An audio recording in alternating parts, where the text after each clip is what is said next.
mute. Okay. The day that we all encamp together like one man with one heart. So this is a good day for Achdus, for oneness.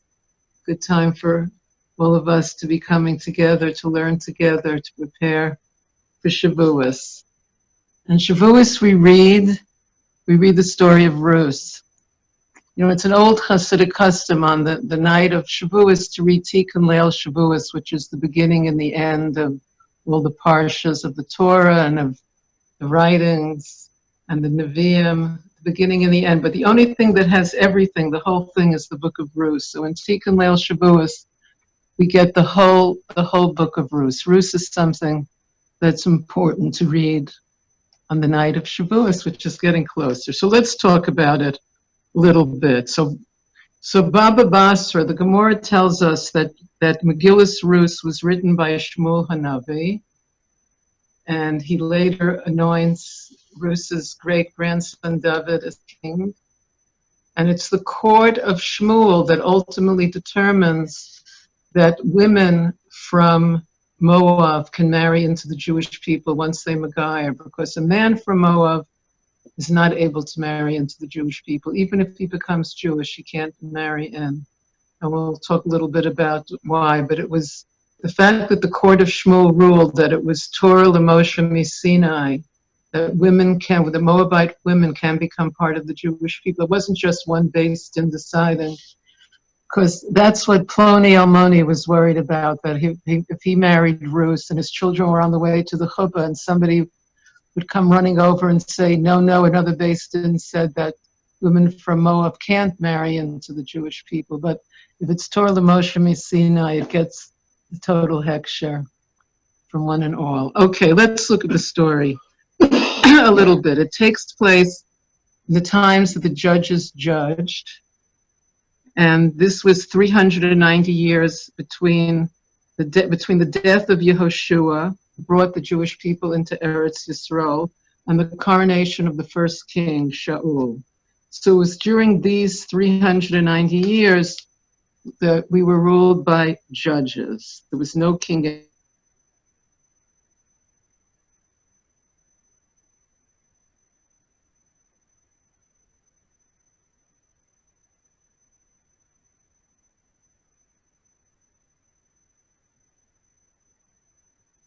One. It's telling a little story. We need to know the story. The story moves quite quickly.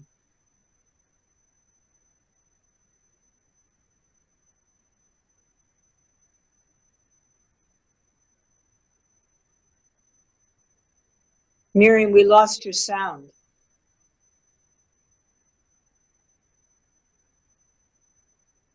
You're going in and out.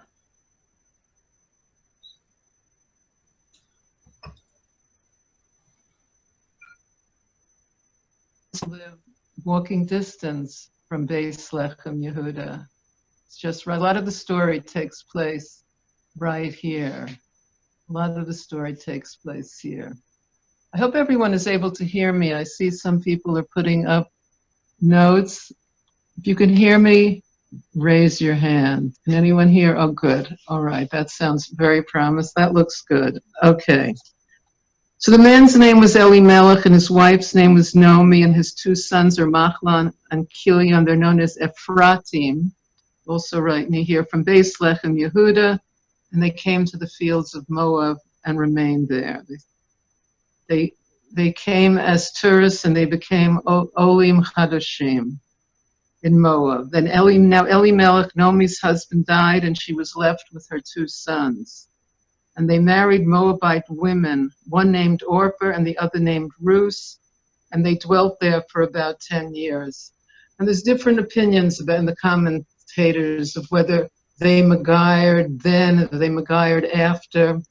I remember learning from Yehudis Heller, Olav Shalom, that at that time that was ger al tanai, that the gerus was considered kosher as long as the person remained from. So there was many different possibilities. It's of whether, at what point, and what was happening.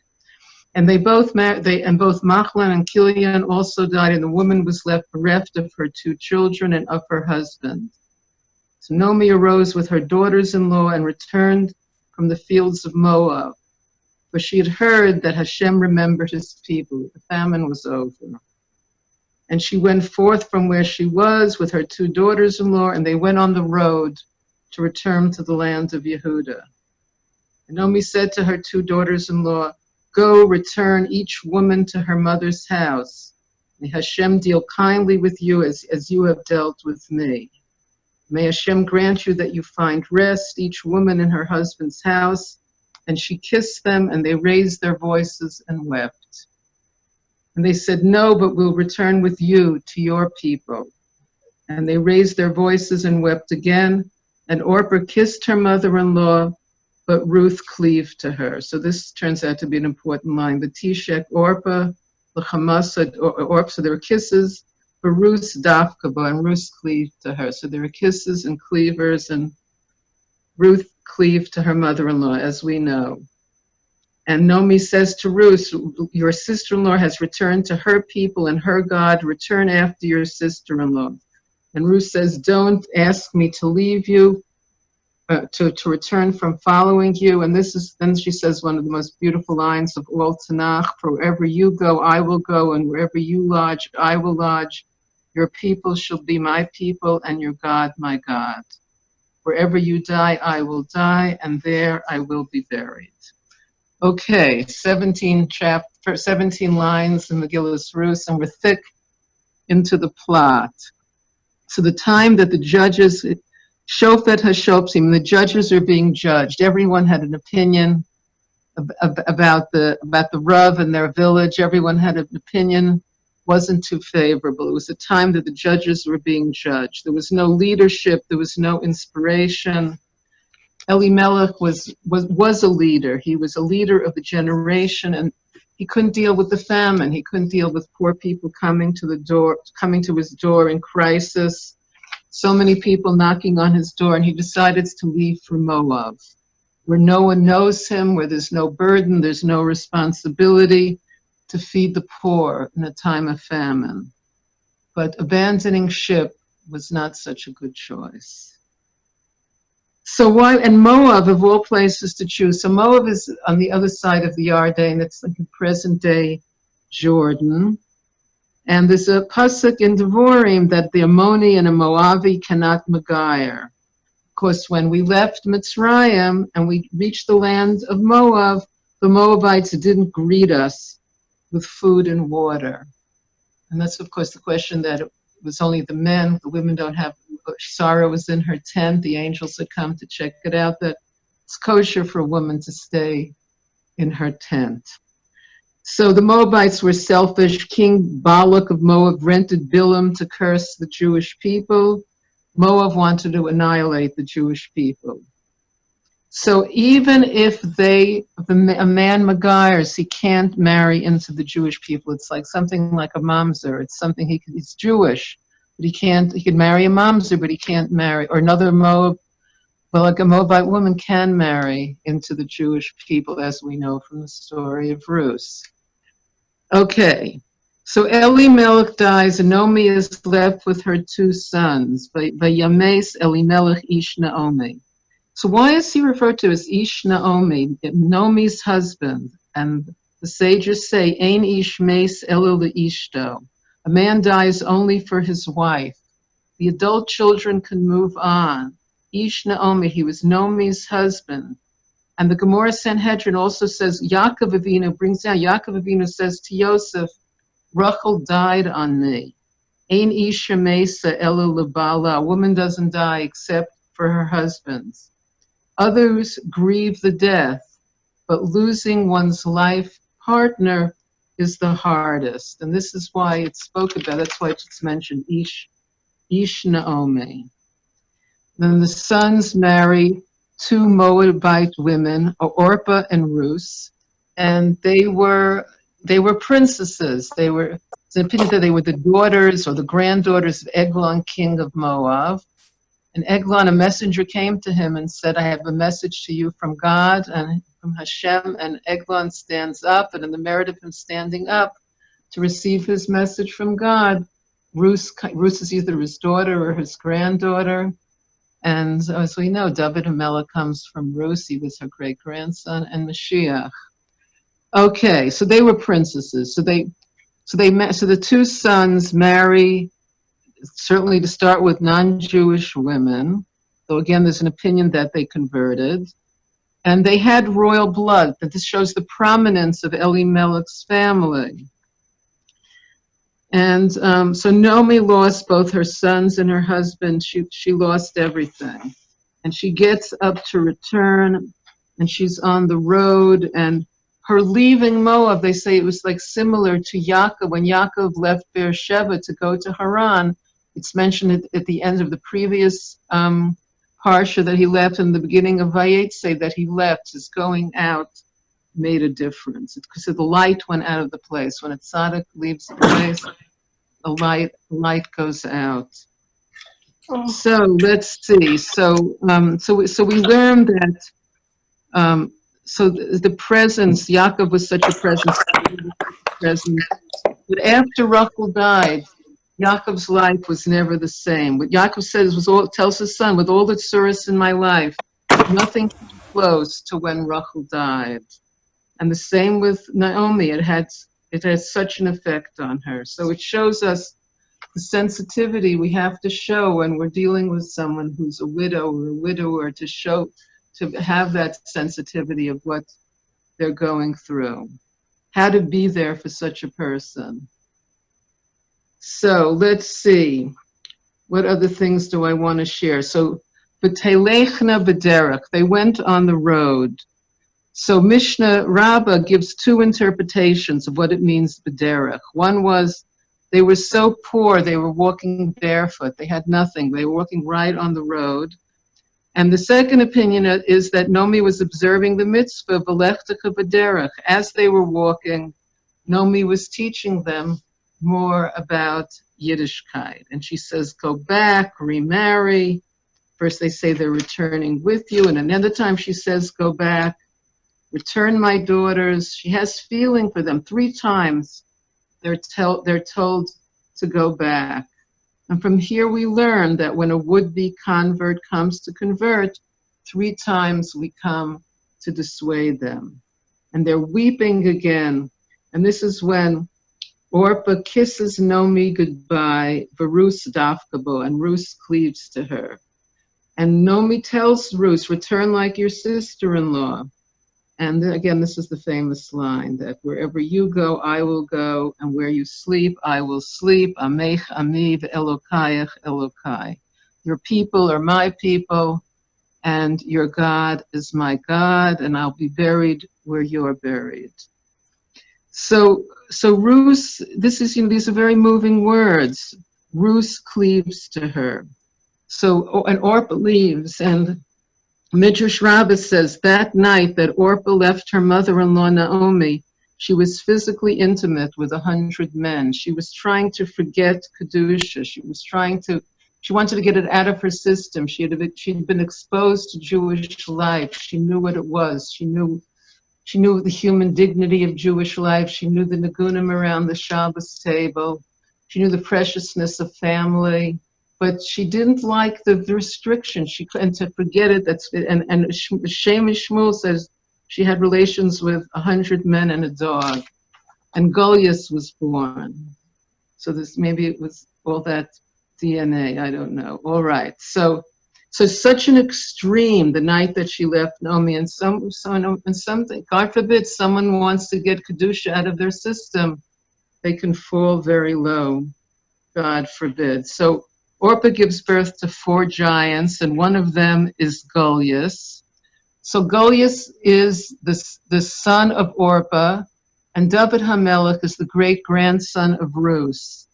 And in Shmuel, chapter 17, we read about Goliath, 12 feet tall, terrorizing the Jewish people. He's standing and cursing the Jewish people and cursing Hashem. And he challenges the Jewish people to send one Jew to fight him. He said, let the battle be decided by one man from each side. Meanwhile, David HaMelech's brothers, this is before he was David HaMelech, Shaul was still king, David was still home in Beis Lechem with his family, but his brothers were on the front. This battle was taking place in Ha'ela, the valley of Ha'ela, which is very, very close to here. And one of the possible paths that David took from Beis Lechem to Ha'ela could have been just right by our wadi down below.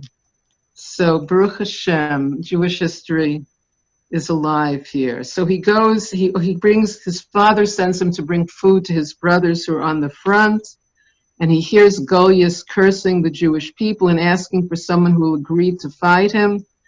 And David volunteers, and Shaul agrees, and David refuses armor. He just takes his slingshot and 5 stones, and he takes a stone, and it hits Goliath on the face, and he falls down dead. And the fact that he falls down forward is like just so that all for the purposes of sneers. Okay, so one stone causes this to happen. So this generation of Goliath was her son. He felt he couldn't feel any happiness unless he totally destroyed the Jewish people. There was something unsettling. There was something lingering that he felt he couldn't find any peace unless he did something. Just from Orpah's confusion played it out in her son wanting to destroy the Jewish people. Yes. So, and the Maharal says on this that the sons of the one who kissed, Orpah, came so close to being connected, yet they rejected it. If Orpah had never kissed, then you could say that she was never worthy to be connected, so there's no rejection. But when she kissed, she was worthy of being connected because kissing is a form of joining, yet she's separated. Therefore, the sons of the one who kissed will fall into the hands of the one who cleaved, because they're opposites, and one will defeat the other. And David defeated Goliath. So we see what happened here. Because Orpah understood. She was for 10 years. She was married to a Jew who came from Beis Lechem, Yehuda, and she was connected with her Jewish mother-in-law, and she sensed some of the sweetness of Torah. She had a perspective of Yiddishkeit, that every thought and word have meaning, that human life has infinite dignity, but she couldn't deal with the limitations.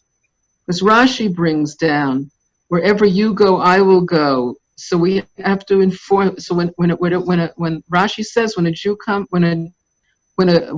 comes to convert, we inform him of the punishments. We inform him of what Jewish life is. And Nomi told Ruth, we can't walk more than 2,000 cubits past the boundary of Shabbos. And Ruth replies, where you go, I will go. Nomi continues, a woman cannot seclude herself with any man who is not her husband. And Ruth replies, wherever you sleep, I will sleep. Nomi says, our people has 613 mitzvahs, different from any other nation. And Ruth replies, your nation is my nation. And your God is my God. So this was the conversation. And when Ruth decides to join the Jewish people at this point, she doesn't know what's going to happen to her. It's not established that she's going to be able to marry a Jew and be part of the Jewish people.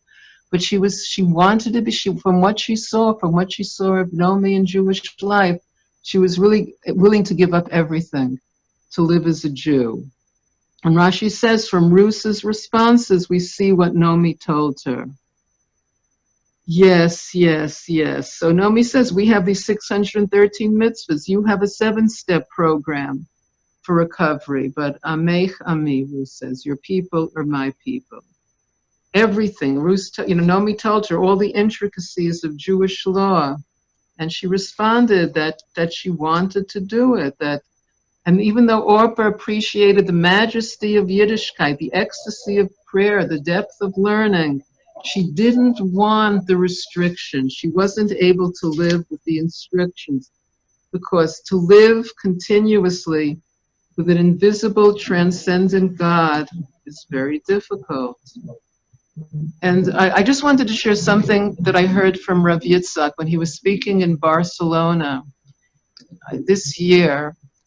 So in Barcelona, there's a lot of people that came from Marranos, and they're interested in megiring and rejoining the Jewish people.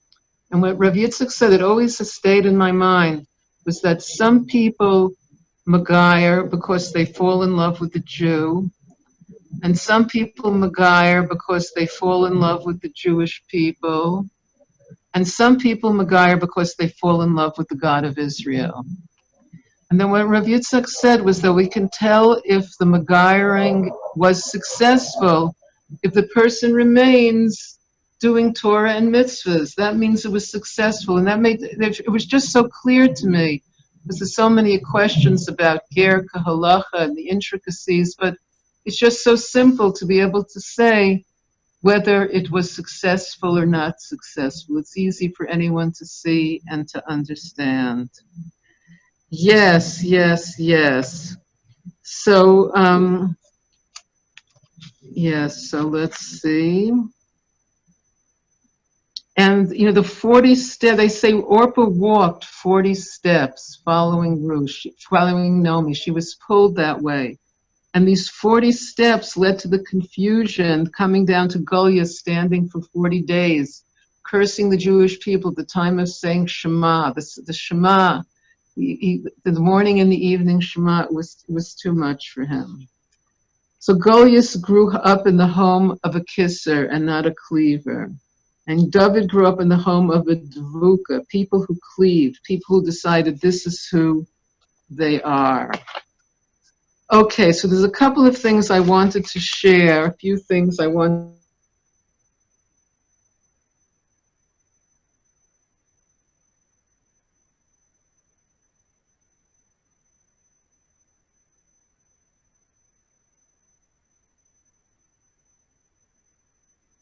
Inside of Beis Lechem, and what are they doing there? So one opinion is that it was the time of the barley harvest, like it was the next day, it was going to be the next morning, this was in the evening.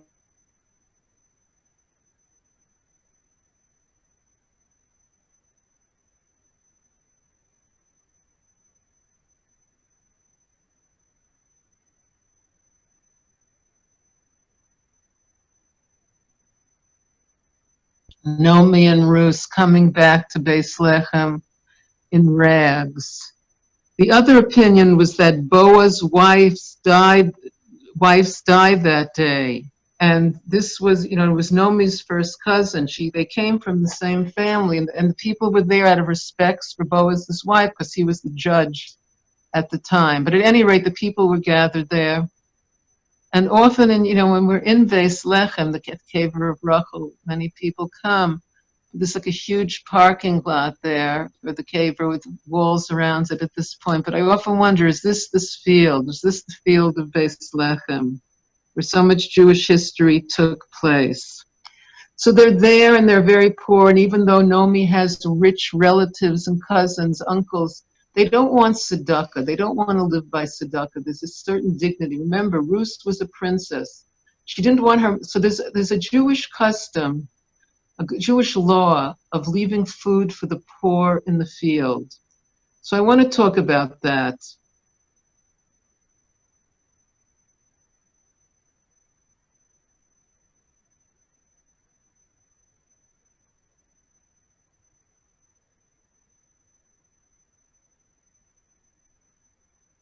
He just forgets it. He leaves it there, but he leaves two. He's allowed 2 bundles. He can go back and get it, but 1 bundle is left for the poor.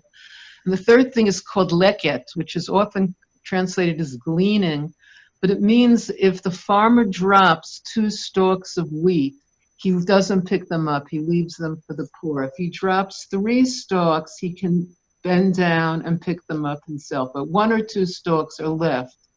So this is not considered tzedakah. This is what the Torah said are the gifts to the poor. The Torah's gifts to the poor. It's not considered tzedakah. So this Ruth said she would go because no one knew her. She was from Moab. She didn't want her mother-in-law to be embarrassed that she was having to do this among the poor people, following the reapers and picking up the leket, but Ruth did this for her mother-in-law.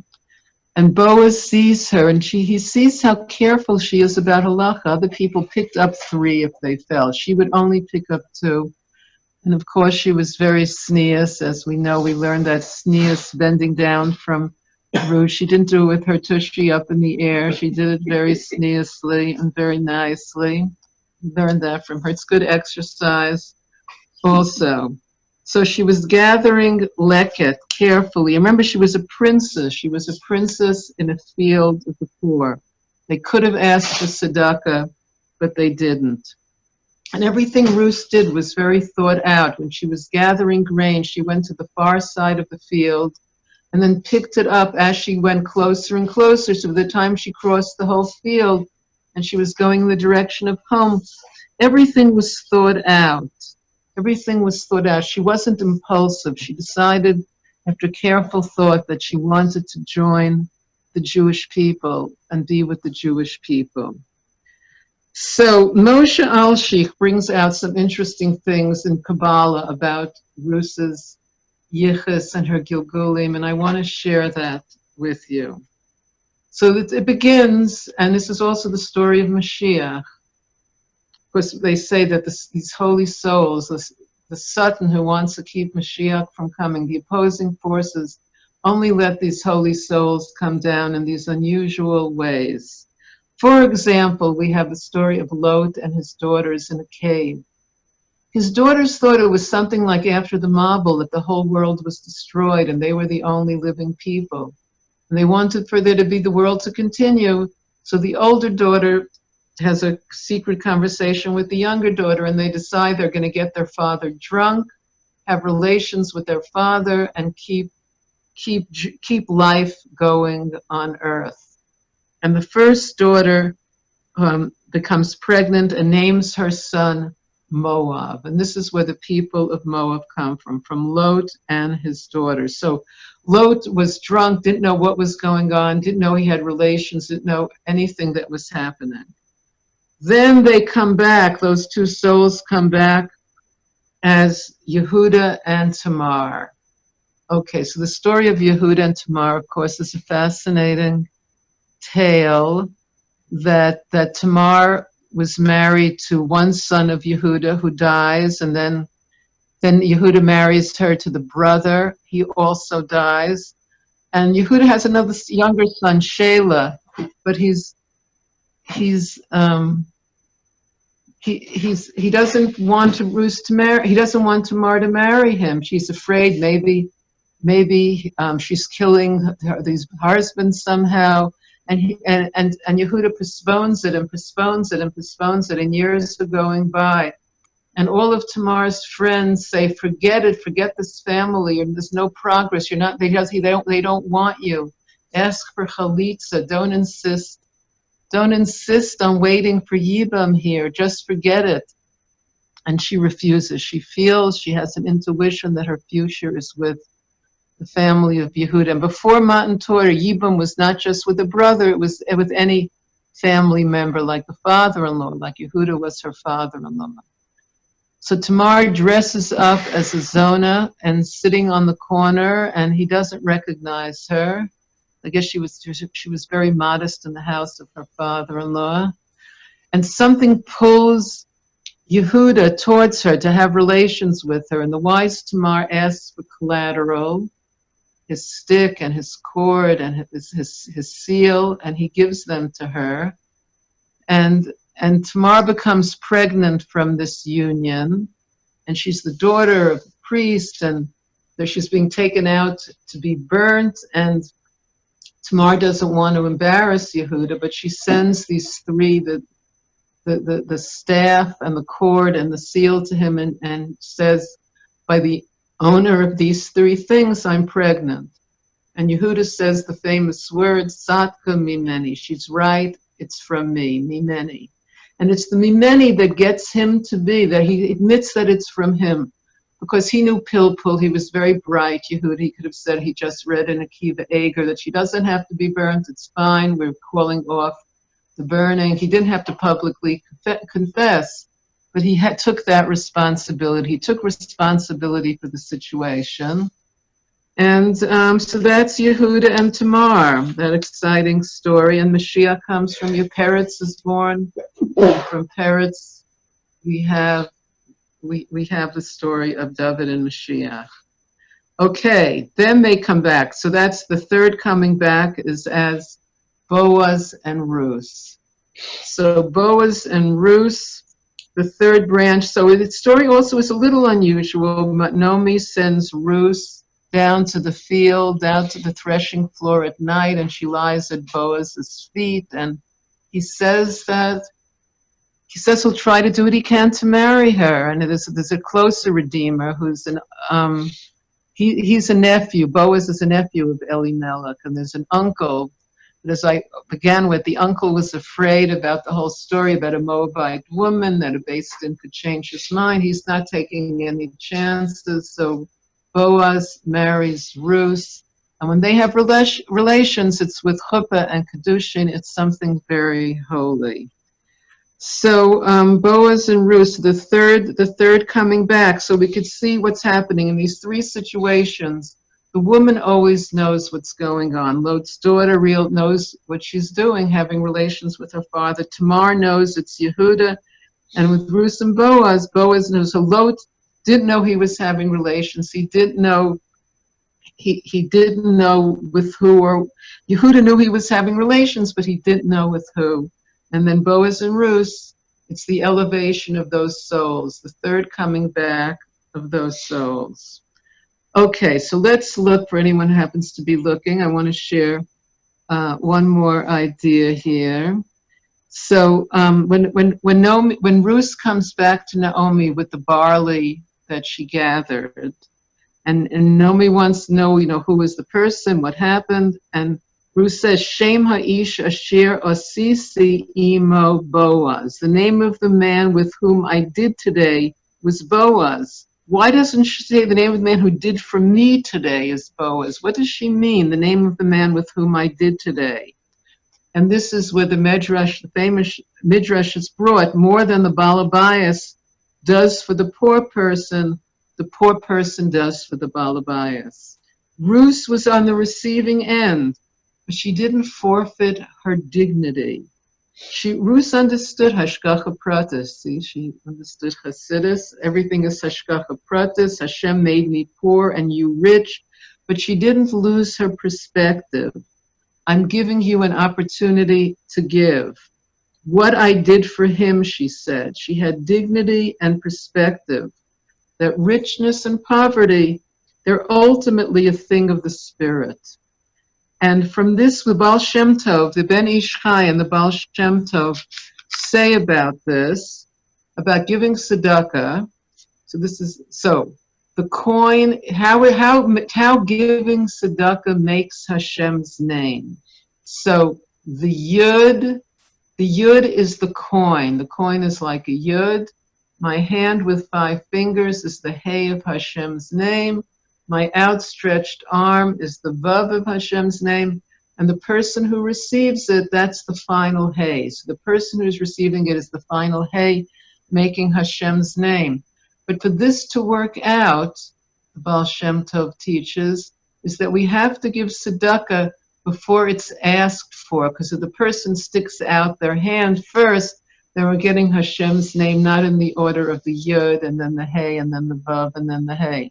So it takes a certain subtlety. And I remember when I first learned this, of course, it seems like an exciting experience we wouldn't want to miss out on. So we have to be sensitive to who we could give tzedakah to before they ask for it, because we want it to be done. And it's very inspiring to do that, because people certainly appreciate it. You save them from being in the position of having to ask, because you just give it to them. So again, it's the yud is coming first, the yud and the hey and the vav and the hey.